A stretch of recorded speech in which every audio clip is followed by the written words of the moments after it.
ಲಕ್ಷಾಂಗಟ್ಲೆ ಹೋಯ್ತಾ ಇತ್ತಲ್ಲ ನೀರು.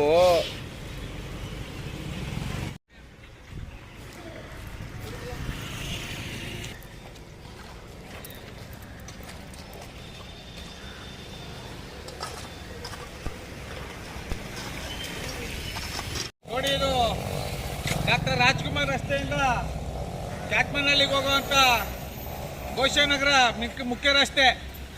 ಈ ಏರ್ಟೆಲ್ ಕಂಪ್ನಿಯವರು ಬೇಕಾಬಿಟ್ಟು ಕೆಲಸ ಮಾಡಿ ವಾಟರ್ ಲೈನು, ನೀರು ಕುಡಿಯೋ ನೀರಿನ ಪೈಪ್ ಒಡೆದೋಗಿದೆ.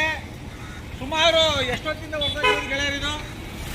ಬೆಳಗಿಂದ ಹೋಯ್ತಾ ಇರೋದು. ಬೆಳಗ್ಗೆಯಿಂದ ಸುಮಾರು ಲಕ್ಷಕ್ಕಿಂತ ಹೆಚ್ಚುವರಿ ನೀರು ಹಾಳಾಗಿದೆ, ಪೋಲಾಗಿದೆ. ಇವತ್ತು ನೀರಿಗೆ ಹಾಹಾಕಾರ ಬಂದಿದೆ. ನಮ್ಮ ಕನ್ನಡ ನಾಡಲ್ಲಿ ನೀರಿಗೆ ಹಾಹಾಕಾರ ಬಂದಿದೆ. ನೀರಿಗೆ ಹೆಂಗಸರು ಬಿಂದಿಗೆ ಹಿಡ್ಕೊಂಡು ಬೀದಿಲಿ ಹೊಡೆದಾಡೋ ಪರಿಸ್ಥಿತಿ ನಿರ್ಮಾಣ ಆಗಿದೆ.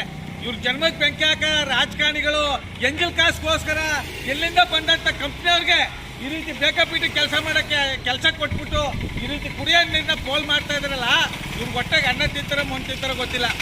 ಎಂಪಿಗಳಾದಿಯಾಗಿ, ಕಾರ್ಪೊರೇಟ್ಗಳಾದಿಯಾಗಿ, ಅಧಿಕಾರಿಗಳಾದಿಯಾಗಿ ಲಂಚ ಲಂಚ ಲಂಚ. ಇವ್ರ ಜನ್ಮಕ್ಕೆ ಬೆಂಕಿ ಹಾಕಿ ನೀವು ರಾಜಕಾರಣಿಗಳಾಗಿ, ನೀವು ಅಧಿಕಾರಿಗಳಾಗಿ ಇಷ್ಟೊಂದು ನೀರು ಪೋಲಾಗ್ತಾ ಇದೆ. ಆ ಯಾವ ಕೋಟಿ ಅಧಿಕಾರಿಗಳ ಕೆಲಸ ಕೊಟ್ಟಿದ್ದಾರೆ? ಬೆಂಗಳೂರಲ್ಲಿ ನೀರಿಗೋಸ್ಕರ ಸಾಯ್ತವ್ರೆ ಜನ. ಇವತ್ತು ನೀರಿಗೆ ಹಾಹಾಕಾರ ಬಂದಿದೆ. ಸ್ಟೇಷನ್ಗಳಲ್ಲಿ ಮಹಿಳೆ ನಿಂತ್ಕೊಂಡಿದ್ದಾರೆ, ನೀರಿಲ್ಲ, ನಮ್ಮ ಏರಿಯಾದಲ್ಲಿ ನೀರಿಲ್ಲ ಅಂತ.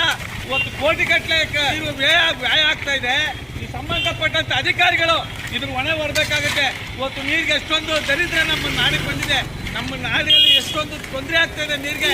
ಇಂಥ ಬೇಜವಾಬ್ದಾರಿ ಅಧಿಕಾರಿಗಳ ಕೆಲಸ ಕೊಟ್ಟು ಬೆಳಗ್ಗೆಯಿಂದ 1 ಕೋಟಿಗಟ್ಟಲೆ ನೀರು ಲೀಟ್ರ್ ನೀರು ಹಾಳಾಗಿದೆ. ಈ ಸಂಬಂಧಪಟ್ಟಂತ ಅಧಿಕಾರಿಗಳು ಸ್ಥಳಕ್ಕೆ ಬರಬೇಕು, ಉತ್ತಮವಾದಂಥ ಕೆಲಸದವ್ರಿಗೆ ಕೆಲಸ ಕೊಡಬೇಕು. ಈ ಏರ್ಟೆಲ್, BSNL, ಜಿಯೋ ಕಂಪ್ನಿಯವ್ರು ಮನೆ ಹಾಳಾಗೋರು ಕೋಟಿಗಟ್ಟಲೆ ಲೂಟಿ ಮಾಡಿ ಎಂಪಿಗಳು, MLAಗಳು ಚೇಳಗಳಾಗಿ ಇವತ್ತು ಜನ ನೀರಿಗೋಸ್ಕರ ಸಹಾಯ ಪರಿಸ್ಥಿತಿ ನಿರ್ಮಾಣ ಆಗಿದೆ.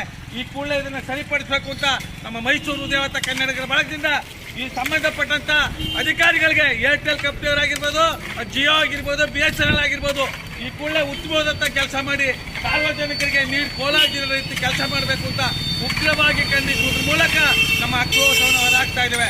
ಜೈ ಕರುಣಾಂಬೆಗೆ, ಜೈ ಕನ್ನಡ ಮಾತೆಗೆ, ಜಗನ್ಮಾತಾ ಚಾಮುಂಡೇಶ್ವರಿಗೆ, ನಾಲ್ವಡಿ ಕೃಷ್ಣರಾಜ ಒಡೆಯರಿಗೆ, ಡಾಕ್ಟರ್ BR ಅಂಬೇಡ್ಕರ್ ಅವರಿಗೆ ನಮಸ್ಕಾರ, ಧನ್ಯವಾದಗಳು.